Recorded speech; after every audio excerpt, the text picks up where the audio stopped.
அருமன் வண்டியில் ஒரு customer bucket set போடணும்னு சொல்லி கேட்டார். அவர் வண்டி கலர் மேட்சாக எனக்கு வேணும்னு சொன்னார்.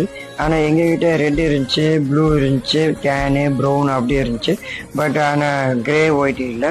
அதான் அவர் சொன்னார், இல்லையா எனக்கு கிரே தான் தம்பி வேணும், அதான் எனக்கு கரெக்டாக இருக்கும் அப்படின்னு சொன்னார். அப்படின்னா ஒரு 3 hours சார் வெயிட் பண்ணுங்கள், ரெடி பண்ணி தரேங்க. சரி ஓகே, நான் அட்வான்ஸ் பே பண்ணுறேன், நீங்கள் ரெடி பண்ணி வைங்கன்னு சொல்லிட்டு போயிட்டாரு. அதே மாதிரி ஒரு 2 hours கழிச்சு வந்தார். பார்த்தோன்னா கொஞ்சம் ½ hour வெயிட் பண்ணார். ஒரு 2.5 hours ஒர்க் முடிஞ்சிச்சு. பார்த்து ஓகே தம்பி நல்லா அழகா இருக்கு அப்படின்னு சொன்னாரு. உட்காந்து பார்த்தாரு, கம்ப்யூட்டர் நல்லா சூப்பராக இருக்குன்னு சொல்லி டம்ஸை சொல்லி காமிச்சிட்டு போனாரு. ரொம்ப ஃபுல் சாட்டிஸ்ஃபேக்ஷன் ஆகிட்டாரு அவர் முன்னாடி பண்ண மாட்டேன். இந்த மாதிரி உங்கள்கிட்ட நம்ம விசிட் பண்ணுங்க, நம்ம ஃபாலோ பண்ணுங்க.